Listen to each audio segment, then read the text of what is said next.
जितने विद्यार्थी इस बार मैट्रिक का एग्ज़ाम देने वाले हैं उनको बायोलॉजी में जो साइंस में जो क्वेश्चन आएगा, साइंस में 3 भाग होता है, फिजिक्स, केमिस्ट्री, बायोलॉजी। तो फिजिक्स का और केमिस्ट्री का हम आपको वीडियो पहले बता दिए थे, उसमें ऑब्जेक्टिव क्वेश्चन से हम आपको रूबरू करा दिए हैं। अभी जो है आपको बायोलॉजी में रूबरू कराएंगे। बायोलॉजी का कुछ क्वेश्चन आपके सामने हम पेश कर रहे हैं, थोड़ा सा ध्यान दीजिएगा, क्योंकि ये जितना भी क्वेश्चन है सभी इम्पोर्टेंट क्वेश्चन है, कई बार एग्ज़ाम में आया भी है और इस बार भी एग्ज़ाम में आने वाला है।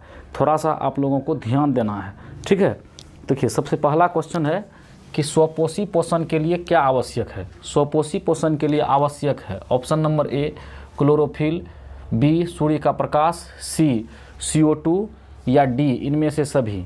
ठीक है, ठीक से देखिए क्वेश्चन कि स्वपोषी पोषण के लिए क्या आवश्यक है, क्लोरोफिल या सूर्य का प्रकाश या CO2 या इनमें से सभी।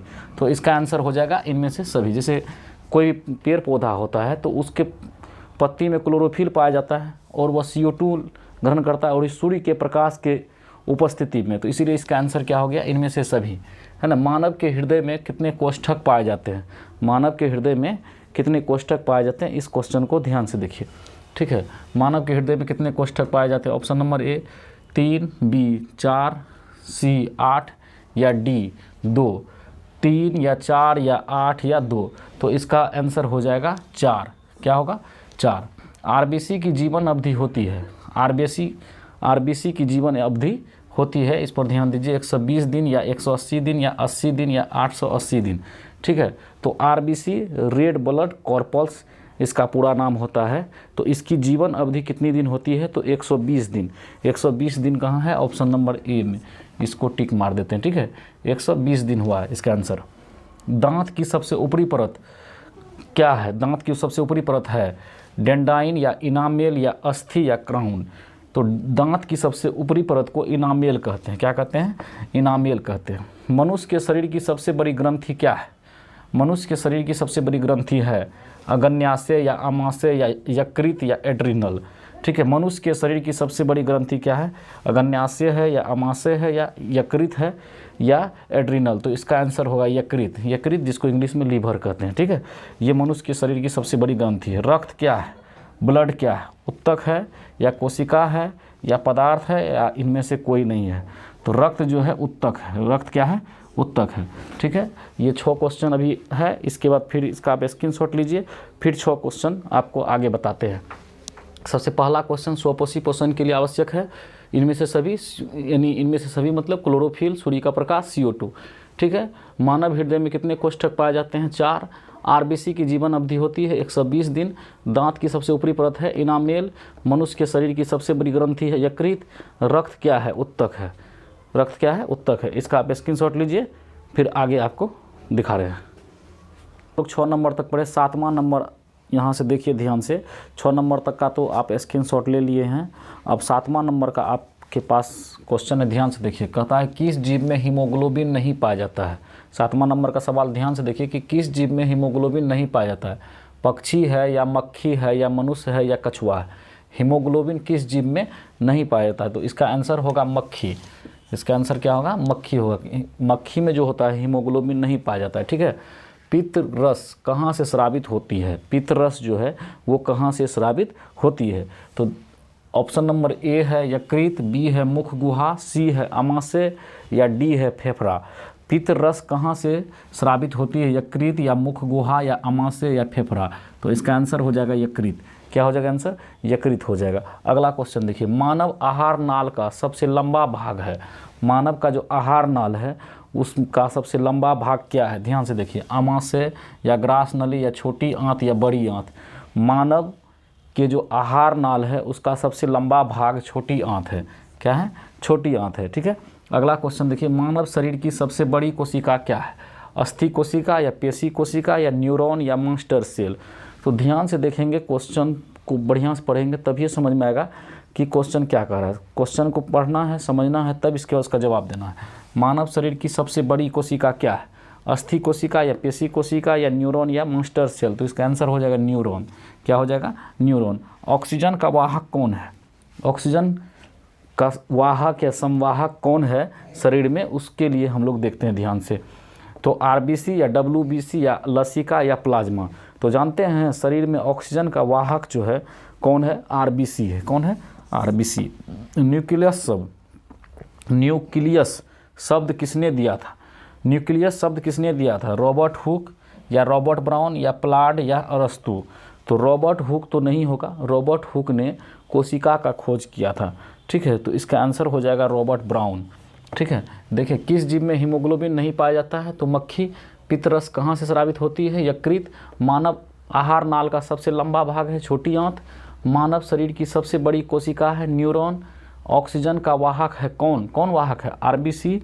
न्यूक्लियस शब्द का खोज किसने किया था, तो रॉबर्ट ब्राउन। ठीक है, ये क्वेश्चन आप देख लीजिए, ध्यान से देखिए। इसको क्या करना है, स्क्रीनशॉट ले लेना है ताकि ये आप याद कर सके। ठीक है, इसका स्क्रीनशॉट लीजिए, फिर आपको आगे हम बता रहे हैं। अब आगे देखिए, ध्यान से देखिए। अगला क्वेश्चन है, पौधों में भोजन किस रूप में पाया जाता है, किस रूप में जमा रहता है। ठीक है, क्वेश्चन देखिए, पौधों में भोजन किस रूप में जमा रहता है, ग्लूकोज या प्रोटीन या स्टार्च या वसा। तो पौधों में भोजन किस रूप में जमा रहता है, इसको फिर से हम देखते हैं कि ग्लूकोज या प्रोटीन या स्टार्च या वसा। तो पौधों में भोजन जो है स्टार्च के रूप में जमा रहता है, सी नंबर। कितना नंबर होगा, सी नंबर होगा। अगला है कि वृक्क की संरचनात्मक एवं क्रियात्मक इकाई को क्या कहते हैं, वृक्क की संरचनात्मक एवं क्रियात्मक इकाई को क्या कहते हैं। ठीक है, क्वेश्चन समझ गए। वृक्क की संरचनात्मक एवं क्रियात्मक इकाई को क्या कहते हैं, ऑप्शन है नेफ्रॉन या मूत्रवाहिनी या ग्लोमेरुलस या लसिका। ठीक है, नेफ्रॉन या मूत्रवाहिनी या ग्लोमेरुलस या लसिका। ठीक है, तो इसका आंसर हो जाएगा ए नंबर, नेफ्रॉन। क्या हो जाएगा, नेफ्रॉन हो जाएगा। अगला क्वेश्चन है, हाइड्रा में क्या पाया जाता है। हाइड्रा एक जीव है, उसमें कौन सा चीज़ पाया जाता है। यहाँ क्वेश्चन को देखिए, मस्तिष्क या तंत्रिका या मुख या स्पर्शक। तो हाइड्रा में जो होता है ना, मस्तिष्क नहीं पाया जाता है, तंत्रिका भी नहीं पाया जाता, मुख तो होता ही नहीं है, स्पर्शक होता है। क्या होता है, स्पर्शक होता है। अब अगला क्वेश्चन है, तिलचट्टा। ठीक है, जो जीव हम लोगों के घर में होता है, तिलचट्टा देखे होंगे। तो तिलचट्टा में कितने जोड़े श्वास रंध्र पाए जाते हैं। ठीक है, श्वास रंध्र कितने जोड़े तिलचट्टा में पाए जाते हैं, ऑप्शन सुनिए, 2 या 8 या 10 या 6। तो तिलचट्टा में जो होता है 10 जोड़े श्वास रंध्र पाए जाते हैं, है ना, यानी 20 हो गया। कितना हो गया, 20 हो गया। अगला है कि स्टोमाटा पौधों के किस अंग में पाया जाता है। स्टोमाटा पौधों के किस अंग में पाया जाता है, तना में या पत्तियों में या जड़ में या कोई नहीं। तो इसका आंसर तो आप भी जानते होंगे, पत्तियों में। ठीक है, अगला है, रक्त में पीले रंग के चिपचिपे द्रव को क्या कहते हैं। रक्त यानी खून में जो पीला रंग का चिपचिपा द्रव होता है उसको हम लोग क्या कहते हैं, तो लसिका कहते हैं या सीरम कहते हैं या प्लाज्मा कहते हैं या लिम्फ कहते हैं। ठीक है, रक्त में जो पीला रंग का चिपचिपा पदार्थ होता है उसको हम लोग प्लाज्मा कहते हैं। ठीक है, क्या कहते हैं, प्लाज्मा कहते हैं। चलिए इसको फिर से हम पढ़ देते हैं। पौधों में भोजन किस रूप में जमा रहता है, तो स्टार्च के रूप में जमा रहता है। पौधों में भोजन किस रूप में जमा रहता है, तो स्टार्च के रूप में। वृक्क की संरचनात्मक एवं क्रियात्मक इकाई को क्या कहते हैं, तो नेफ्रॉन। हाइड्रा में क्या पाया जाता है, तो स्पर्शक। हाइड्रा में क्या पाया जाता है, स्पर्शक। ठीक है, तिलचट्टा में कितने जोड़े श्वास रंध्र पाए जाते हैं, तो 10। तिलचट्टा में कितने जोड़े श्वास रंध्र पाए जाते हैं, तो 10। अगला है कि स्टोमाटा पौधे के किस अंग में पाया जाता है, तो पत्तियों में।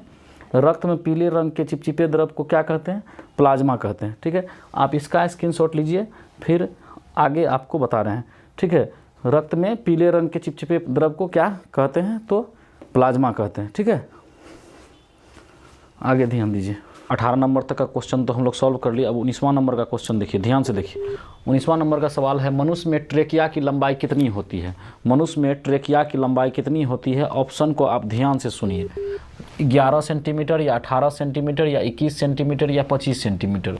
तो मनुष्य में जो ट्रेकिया की लंबाई होती है वो 11 सेंटीमीटर होती है। कितनी होती है, 11 सेंटीमीटर। मनुष्य में ट्रेकिया की लंबाई कितनी होती है, 11 सेंटीमीटर। रेजिन किस पदार्थ का रेजिन किस पौधे का उत्सर्जी पदार्थ है। रेजिन किस पौधे का उत्सर्जी पदार्थ है, ध्यान से देखिए। कनेर या पीपल या चीर या बबूल। तो इसका चीर हो जाएगा। क्या हो जाएगा, चीर हो जाएगा। अगला है, सामान्य से उच्च रक्तचाप क्या कहलाता है। सामान्य से उच्च रक्तचाप क्या कहलाता है, हाइपरटेंशन या हाइपोटेंशन या हृदयाघात या हृदय चक्र। सामान्य से उच्च रक्तचाप क्या कहलाता है, हाइपरटेंशन या हाइपोटेंशन हृदयाघात या हृदय चक्र, तो इसका हो जाएगा हाइपरटेंशन। एंड्रोजन क्या है? एंड्रोजन नर हार्मोन है या मादा हार्मोन है या पाचक रस है या कोई नहीं? तो एंड्रोजन जो है वो नर हार्मोन है। क्या है? नर हार्मोन। मानव मस्तिष्क का औसत भार कितना होता है? 1 kg या 2 kg या 1.4 kg या कोई नहीं? मानव मस्तिष्क का औसत भार कितना होता है? 1 kg या 2 kg या 1.4 kg या कोई नहीं? तो 1.4 kg। टेस्टोस्टेरोन स्रावित होता है, किससे स्रावित होता है? टेस्टोस्टेरोन किससे स्रावित होता है? वृषण से या वृक्क से या अंडाशय से या अमाशय से? तो टेस्टोस्टेरोन हार्मोन जो है वो टेस्टिस से स्रावित होता है। टेस्टिस यानी वृषण से, ठीक है। किससे स्रावित होता है? वृषण से। तो फिर से देखिए, मनुष्य में ट्रेकिया की लंबाई कितनी होती है? 11 सेंटीमीटर। रेजिन किस पौधे का उत्सर्जी पदार्थ है? चीर। सामान्य से उच्च रक्तचाप क्या कहलाता है? हाइपरटेंशन। एंड्रोजन क्या है? नर हार्मोन। मानव मस्तिष्क का औसत भार कितना होता है? तो 1.4 kg। टेस्टोस्टेरोन हार्मोन जो होता है वो स्रावित होता है किससे? तो वृषण से। चलिए, इसका भी आप स्क्रीनशॉट ले लीजिए और फिर आपको अब जो है इन तमाम सवालों को, इन तमाम प्रश्न को याद करना है। याद करेंगे तभी आपका जो है परीक्षा में अच्छा रिजल्ट आएगा, ठीक है। अगर आप प्रश्न को याद नहीं करते हैं तो फिर व्यर्थ हो जाएगा, समझे कि नहीं। अगर आप सोचेंगे कि नहीं शॉर्टकट खोजेंगे, शॉर्टकट से नहीं होता है, ठीक है। अगर सफलता पाना है, फर्स्ट डिवीज़न करना है तो आपको पढ़ना ही पड़ेगा। आप चाहेंगे नहीं जैसे तैसे करके काम चला लेते हैं, नहीं होने वाला है, ठीक है। तो इसका आप स्क्रीनशॉट लीजिए और इसके बाद जो है अगर आपको वीडियो समझ में नहीं आता है, एक बार में समझ में नहीं आता है, दोबारा देखिए, तिबारा देखिए, जब तक समझ में नहीं आता है तब तक उसको देखते रहिए, ठीक है। और इसके बाद जो है कि आप जितना बार देखेंगे, जितना ज़्यादा बार देखेंगे उतना आपको याद होगा, समझ गए। चलिए, इसका आप स्क्रीनशॉट लीजिए।